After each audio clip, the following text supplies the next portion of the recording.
We're just waiting for Facebook to be ready and cool. All right, I'm going to start recording. 3, 2, 1. You guys can go. All right. Well, hello, everybody, and welcome to today's episode of Physician Pathways. I'm your host, Colin Dunn, and my co-host, Mariah, is on the call as well. With us today is Dr. John Edwards. Dr. Edwards is a graduate of the University of Chicago School of Medicine. After medical school, Dr. Edwards completed an internal medicine residency at New York Presbyterian in New York City, followed by a fellowship in nephrology at Columbia University, which I just learned now is the same as New York Presbyterian. Dr. Edwards is currently a professor and nephrologist at St. Louis University School of Medicine. So Dr. Edwards, welcome to the show. Well, thanks. I didn't know this was going to be formatted so much like a TV show. You're doing a good job. You're doing a good job as a host. Well, thank you. Thank you. We try to keep it pretty professional.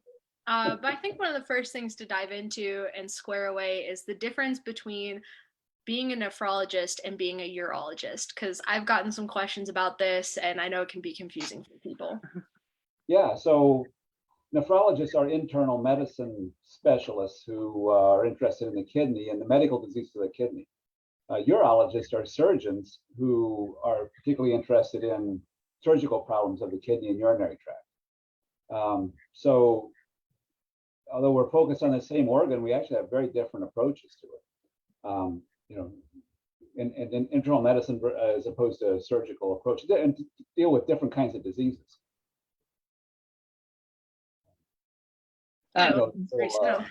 Dichotomy between surgeons and internists is kind of highlighted in that, just in that this two specialties looking at the same organ and having different ideas about it. Dr. Edwards, could you talk a little bit about the training required to become a nephrologist? Yeah, so currently you need to do a full medicine residency, which is 3 years after you finish medical school. So an internship and 2-year residency. And then the nephrology training is 2 years. And after that, then that's the full training program. I actually did a much truncated version of that. I was really interested in basic science research when I did my training, and and at the time Columbia was supporting this kind of short track residency. So I did 2 years of medicine, and my actual formal training in nephrology was a few months.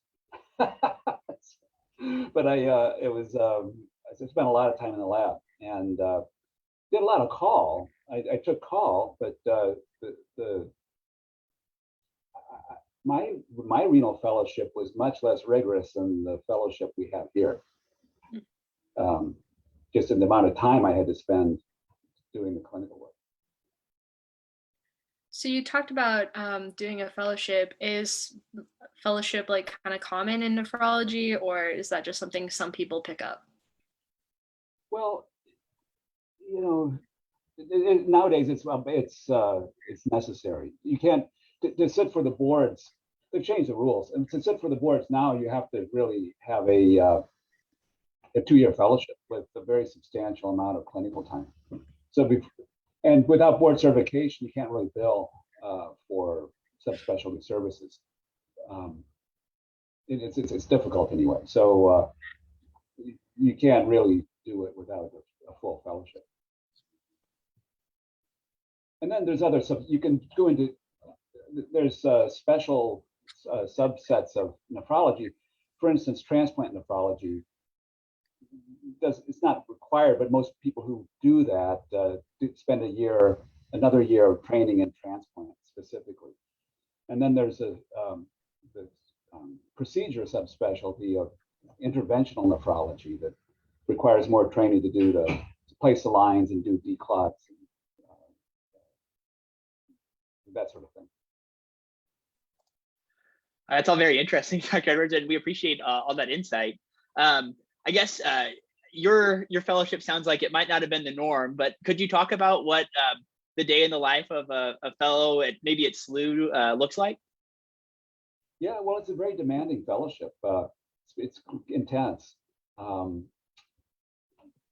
the fellows get in usually, well before 8 o'clock, usually around 7 or so, and review the patients that are. So this on the consult when you're doing the consult.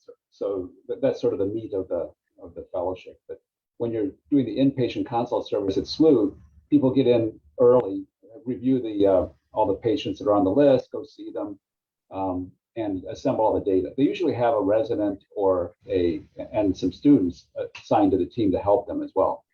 And then everybody meets with the attending physician around 9:30 or 10.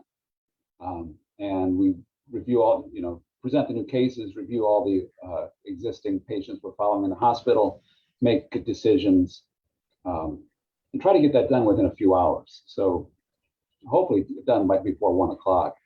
And then the fellow needs to do documentation and make sure the orders are written, communicate with all the teams that have consulted us, make our recommendations, argue with the urologists, and get that in. And then there's usually cases that are called in later in the day, so we round again around 4 o'clock to hear about new cases and make sure everybody got dialyzed, review problems. So our fellows are on call usually 1 in 4 or so, 1 in 5 nights. And so when you're not on call, the aim is to try to get home or be able to leave, sign out your responsibilities after 5, but then you got to finish notes and stuff like that. So the call then goes to the on-call person overnight. But the nights you're on call, it depends, it varies a lot, but the ER, usually people come in the middle of the night, and you've got problems. So you usually don't get you don't get a full night's sleep the nights you're on call as a fellow, as a general rule. So it's a busy hospital. But the months that you're not on the inpatient consult service, like if you're doing the transplant service, or if you're doing interventional or at the VA, it's less onerous. Mm-hmm. So kind of going off that, when you get into being like an attending, how would that change based on if you're in a rural community or an urban community, or even like state by state?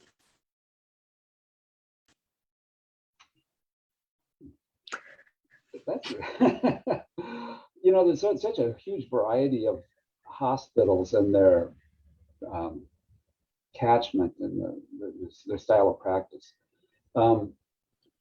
This is one extreme. It's SLU Hospital, with this urban hospital with a lot of demand for our services, and patients with high risk of renal disease. Rural places, on the one hand, tend to be underserved, but on the other hand, tend to be less sort of chaotic.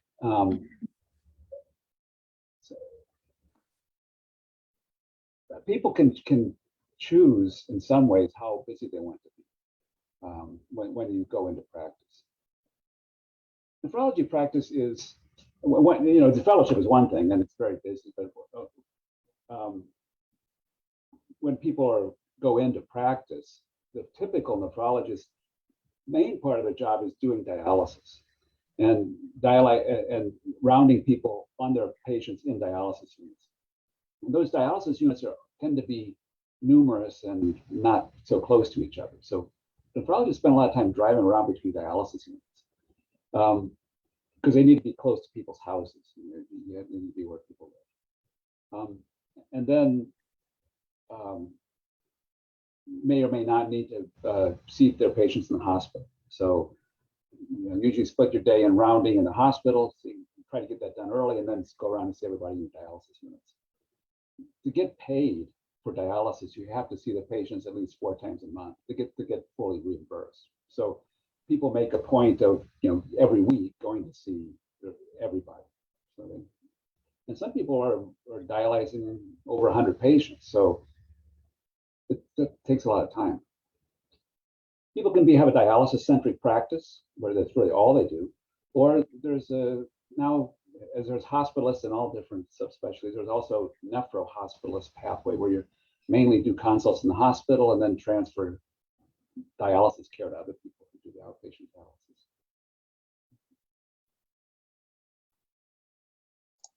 Yeah, that's very interesting. I didn't realize that obviously I knew that nephrologists manage dialysis, but I didn't know that that was such a large part of your practice. So I guess what are some of the common conditions that might lead people to dialysis that you see most often, Dr. Edwards? Yeah, so I mean, the causes of chronic kidney disease, the most common in the United States is diabetes and hypertension. And so that's a lot of what we see. People with chronic glomerular disease, but it's the variety of, on the one hand, people can look at that and say, just another diabetic, right? You get sort of homogeneous, but actually it's not homogeneous at all. And the variety of problems that individual patients have is just enormous. And one of the things about nephrology, whether you're doing dialysis or taking care of people who aren't on dialysis yet, or people who have other kinds of kidney disease, is that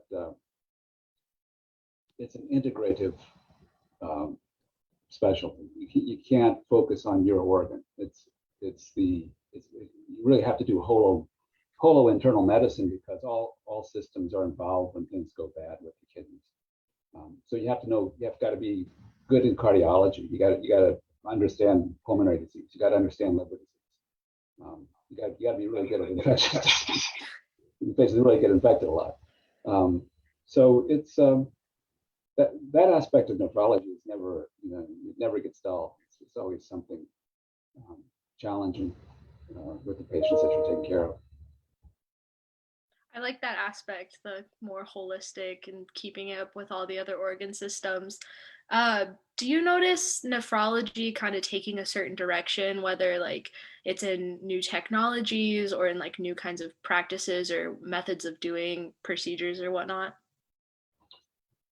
Nephrology's got a big kick in the rear, I guess, or shot in the arm or something. In the last couple of years, there was a big initiative from the federal government with funding behind it to improve care of patients with end-stage kidney disease and dialysis. It's an enormous expense. It's a very big fraction of Medicare budget. Surprisingly large fraction of Medicare budget goes to dialysis support. And as with increasing rates of end-stage kidney disease, that the people who look in the crystal ball see that as a big problem for Medicare. So there's a big drive to find better treatments for particularly progressive kidney disease, and also better and more cost-effective ways of treating end-stage kidney disease. In that light, I don't know if you guys saw the news the last couple of days. They did this. It's been a long time coming. People have been working on xenotransplantation to solve the problem of the lack of organs. And they've been trying to breed these pigs that will not be rejected by the human immune system as a source of kidneys specifically, but potentially other organs as well. Pig kidneys are about the same size as human kidneys. And they think that I've heard this before, but they think they've overcome the final immune barrier. And they did a experiment with a person who was dying, had become brain dead, and they used her body for a day, connected one of these pig kidneys to her, and there was no rejection. It functioned and was not rejected. So if that is possible, then that'll be a huge change in the way accessibility to transplant will become wide open, and it'll completely change the lives of people with kidney failure. It'll really be revolutionary. I hope that's very true. But there's so many barriers of against xenotransplantation, and each time they made all the HLA markers to be human. So they've got this herd of pigs that all have human HLAs, and then they change the complement components to be human compatible complement and other cell surface markers. And this final thing is a as I recall, a mannose metabolite that is extremely immunogenic that only pigs have and humans don't have. And so they eliminated that. Anyway, so now they have this herd of pigs somewhere in Iowa that might be our source of organs in a couple of years. We'll find out. Anyway, that's one big change in the or potential change in the pathway. There was another big push in the last couple of years to find better therapies for just a variety of common kidney diseases like IgA nephropathy or focal segmental glomerulosclerosis, and some of those things are beginning to pay off. So there's going to be new drugs, new treatments for glomerulonephritis in the pipeline that really show a lot of promise. That's incredibly exciting, Dr. Edwards. If there's a medical student who is, I guess, is excited by that and is going to consider nephrology as a field of practice moving forward, is there anything about the field that you think the student should know?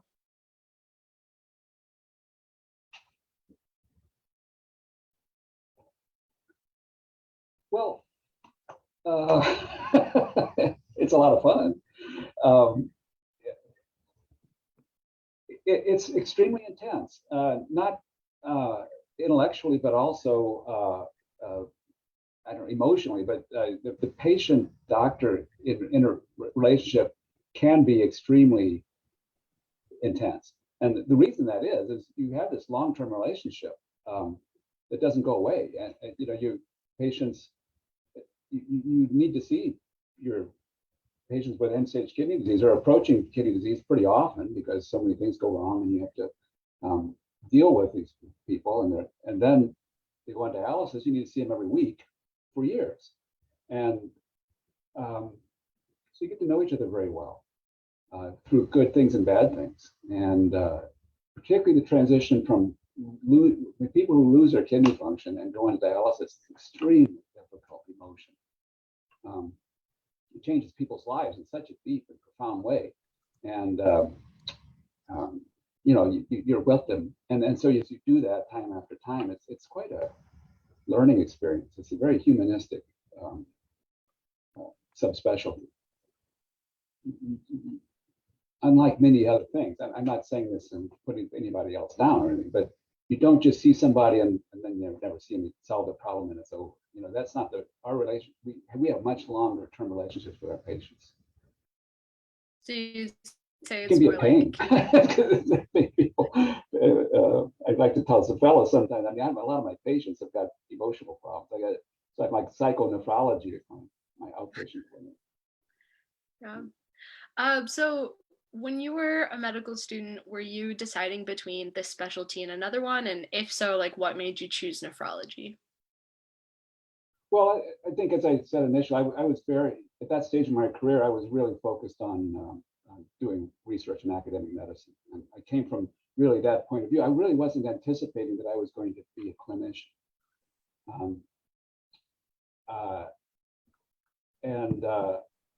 My interests I got to the point of really between endocrinology and nephrology, and both sort of a lot similar in a lot of ways. And I ended up choosing nephrology for two reasons. One is there was the guy who was the chief nephrologist at Columbia at the time. He was just a very charismatic and wonderful guy, and exciting person to work with. And he had great projects in his lab, and I just felt at home working in that environment, and that's kind of what tipped the scales for me. And that decision at that time.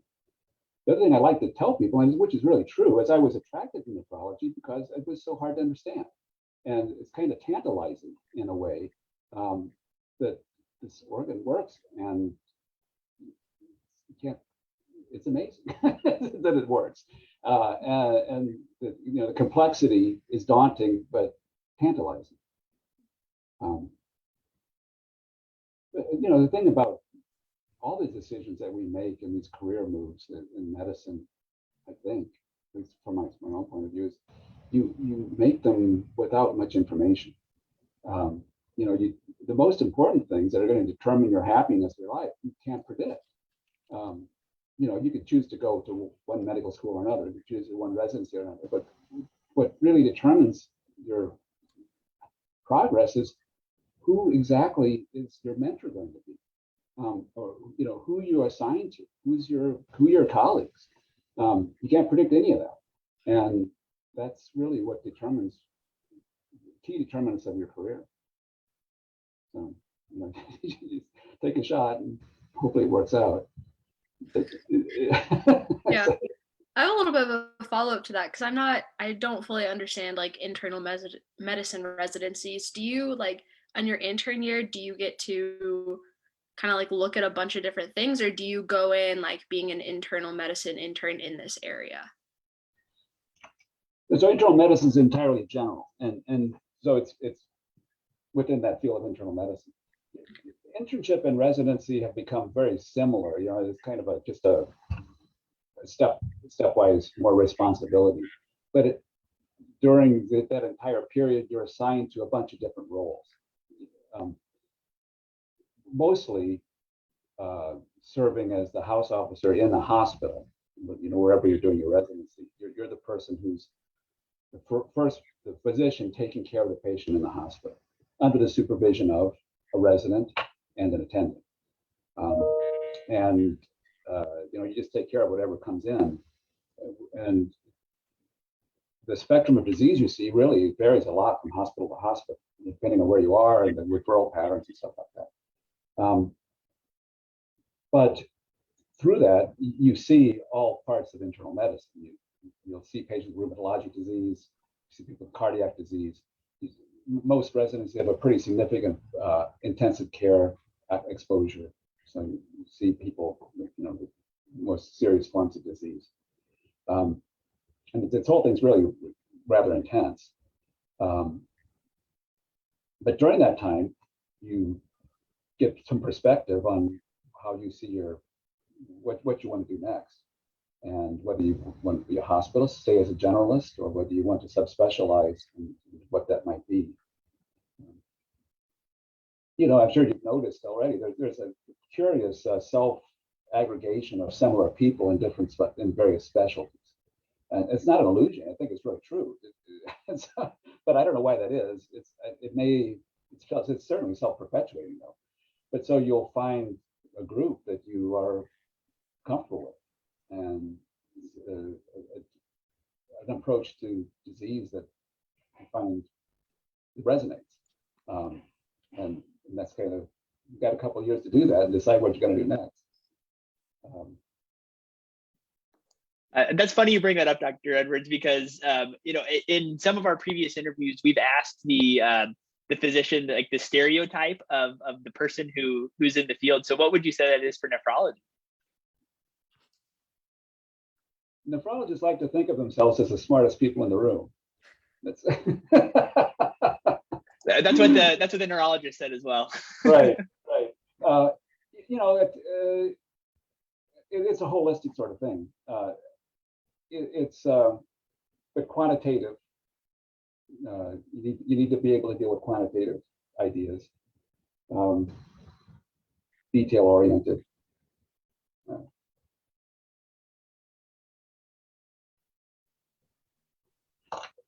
Nephrology, this is not going to be an advertisement. The nephrology is kind of a crisis as far as career, the specialty. It's not popular at all. People are not going into nephrology. And this has been going on for about 10 years. There's been fewer applicants than training slots, significantly fewer applicants than training slots for the last 5 years. Programs don't fill. There's about half the number of applicants as there are training slots, which 20 years ago were filling easily. It's not that there's been more training slots created. And there's with the national societies and so on, there's a lot of breastfeeding. Well, what's wrong with us? Why don't people want to do this anymore? And I don't really know what the answer is. There's a perception that quality of life is bad. But I don't know if that's true. We don't. Also, what's true though, the nephrologists don't get paid at the same level that like a cardiologist or a gastroenterologist do. So that is true. But Well, would you say that the cardiologist maybe spends more time like in the hospital to like make up for that gap, or is it just kind of like different cases, different payload? well, to be an interventional cardiologist, you've had more training, so there's more years spent in training.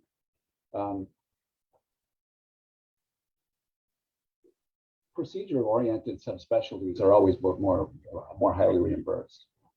So that probably accounts for just a lot of it. You know, if you do a lot of cardiac catheterizations, you pay for it. GI, there's endoscopy is the sort of the backbone of their income generation. Whereas cognitive specialties like endocrinology or rheumatology really don't get their pay scale is significantly less. But it's important to note that if people consider that we're underpaid, I mean, we're definitely in the 1%. I mean, there's no question that we are very comfortably reimbursed.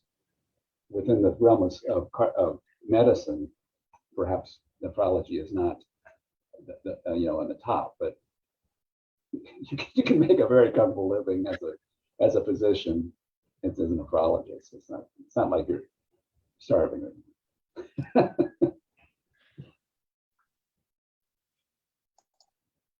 One question I had, Dr. Edwards, this is I guess a bit of a change of subject, but something that I personally find important. I guess as an experienced physician, do you have any advice for us as we, move into third year and then residency afterwards about maintaining a work-life balance?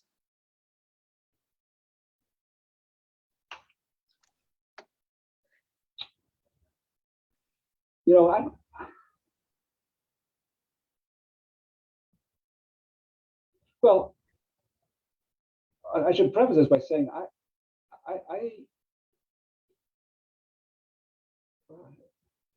work-life balance is important, and you can find your own path towards it. For instance, through I was in medical school, and I played the cello a lot, and I played a lot of music, and it was really nice. But when I did my residency, there's just no time to do that thing. It's so consuming. But then afterwards, you could do it again.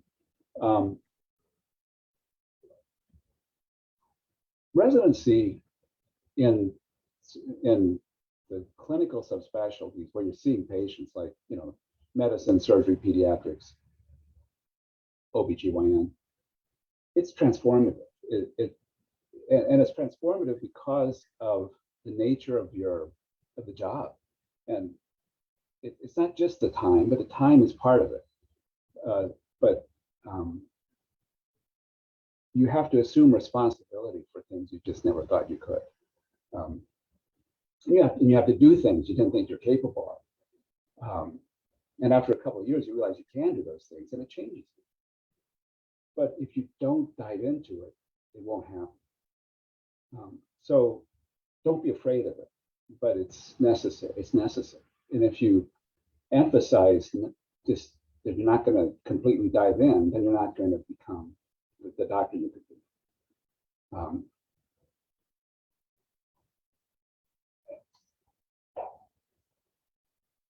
Now, physicians have a privileged place in society. I think it honors the commitment that you make, but also the dues that you pay. You got to do it, or you're not going to, or medicine and physicians will lose the prestige that I think is it's nice, but it's also useful to you as a physician to have authority.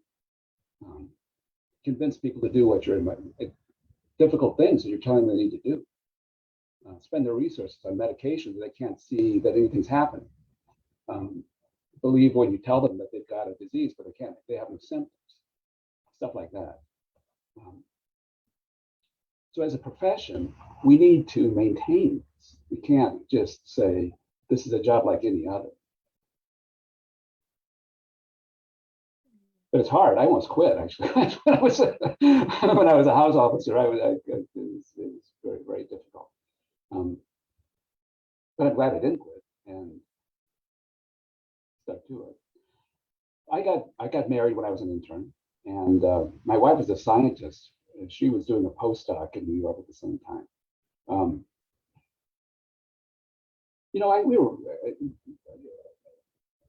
You hear these stories like, the divorce rate at Duke surgery program is 100%.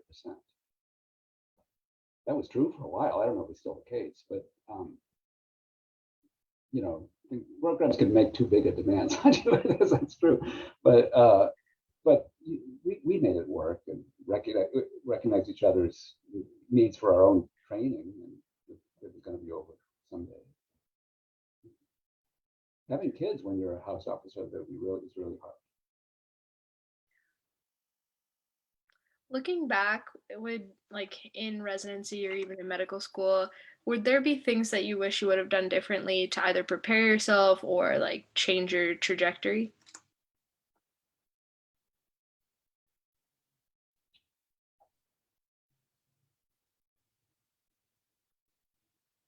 You just never know what's going to happen next. I'd say no. I think you kind of feel your way through it, but I came into medicine not knowing anything about it. I think that's probably what a lot of you guys are facing as well. I mean, my family members were in medicine, or didn't have any family friends or anything like that. I didn't know anything about it. I didn't know what a residency was.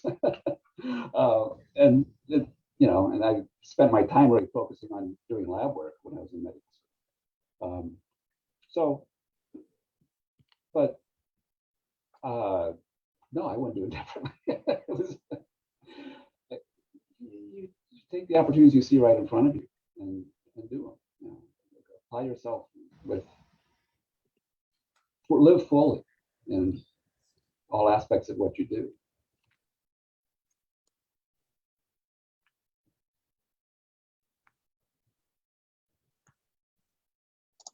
I just have to say, Dr. Edwards, it's clear that you have a passion for your job that I don't know I see as much, and that's quite inspiring, and that kind of leads me to ask the question, I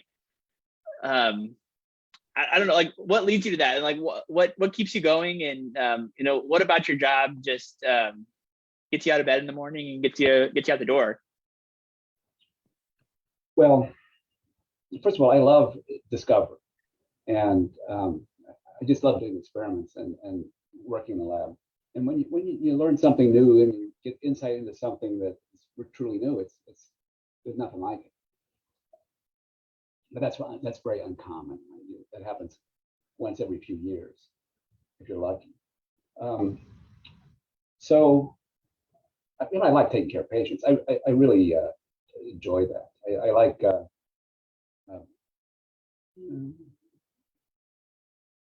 when you're not making friends with people, but you're getting insight into people's lives, and maybe trying to use that to help them do the right thing. For instance, and this isn't exactly fun, but it's very rewarding. Yesterday at my clinic, I had a patient I've known for a few years now, and she's been having progressive kidney disease, and we've talked about it many times. She usually brings her husband and her sister with her, and they're very supportive. She's just a kind, lovely person. But she's approaching end-stage kidney disease, and we had to talk about dialysis, and she just did not want to talk about it. And it's coming, and I have to get her ready for it. So, I did that. But knowing her and knowing her background and that kind of thing over the years really helped me able to do that.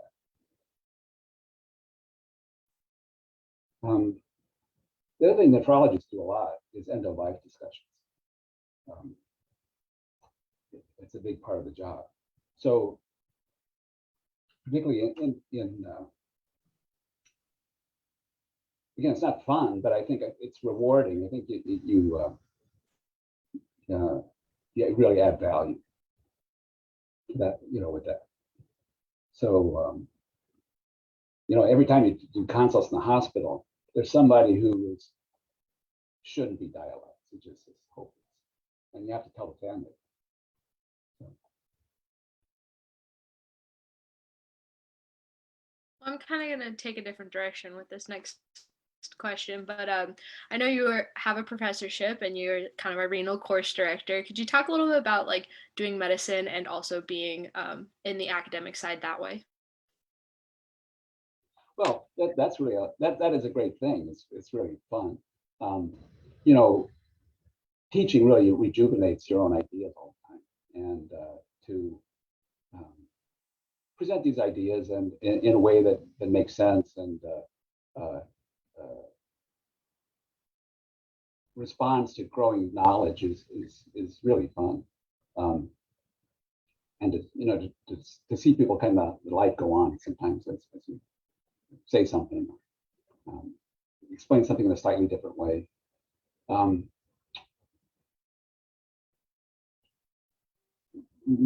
Teaching and clinical teaching is also really very rewarding. So as students, residents, fellows, everybody was rounding together at the same time, and each individual brings something to the table. Each person is at a different level of learning, but everybody's contributing, and that's also just a lot of fun. It's nice to meet a group, particularly when everybody's interacting together and people are really trying to learn. And to trying to take care of patients and having fun. Actually, it's a nice thing to do. And I shouldn't minimize the idea that you have this help. Takes a lot of big burden off of me.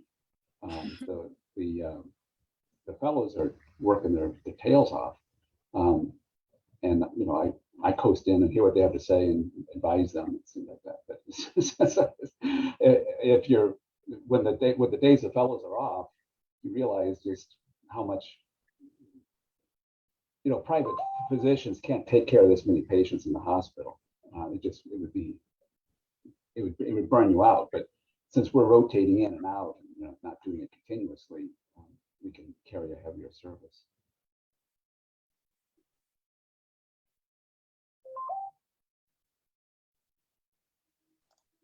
Right. Well, practice. I don't know. I've only been in academics my whole career, so I can't really give perspective on the other 90% of medicine. All right. Well, Dr. Edwards, we're nearing the end of our time today, so I just wanted to ask if there were any last pieces of advice that you'd like to leave for any of the medical students here on the call.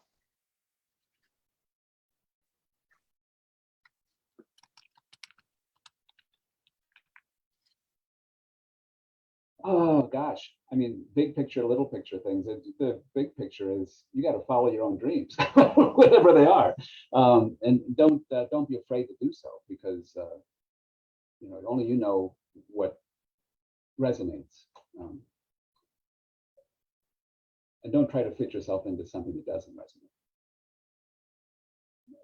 But nephrology is great.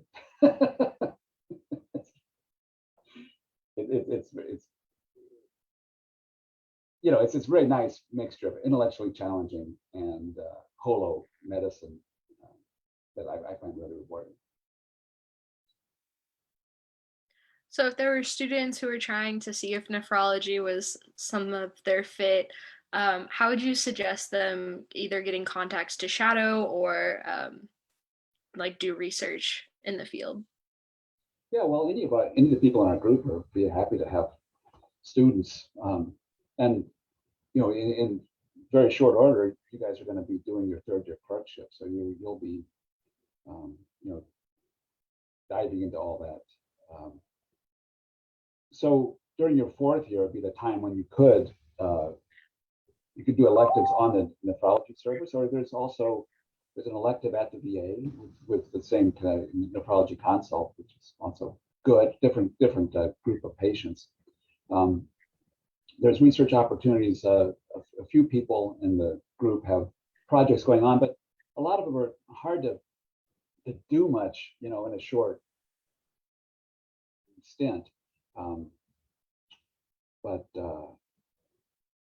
Dr. Lentine is a big data person and has got a lot of projects going on. My work is basic science, laboratory stuff, biochemistry of ion channels. We have a new faculty member who's really just getting started, Dr. Miyata, who is working on SGLT2 inhibition and all that, all the big interest in that right now in chronic kidney disease. And another relatively new faculty member is interested in pulmonary nephritis specifically, and varieties of pulmonary nephritis interventions.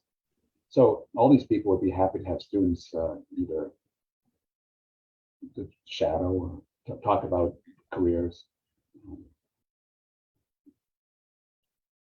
And there's several other people I didn't mention. The entire faculty really loves to teach and loves to mentor students. So don't be afraid, don't be shy. You won't be turned away if you'd like to, talk to us about careers in nephrology.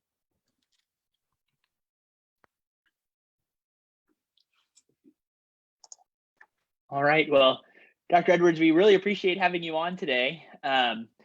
Yeah, this was just incredibly insightful. I certainly learned a lot, and I know that anybody who is listening did as well. So thank you so much for being here. We really do appreciate it. Well, it's a pleasure. Thanks for inviting me. Yeah, absolutely. Well, encourage people too much. I feel like I've emphasized negative stuff too much, but no, I wouldn't say so. I will tell you, I enjoyed your class a lot, Dr. Edwards. Nephrology certainly wasn't at the top of my list going into the class, but after having that class and having this conversation with you, it's definitely started to creep its way up. So this was very good, and I hope that other people had a similar experience as well. So all right. Well, thanks for listening. Yeah, absolutely. And Dr. Edwards, if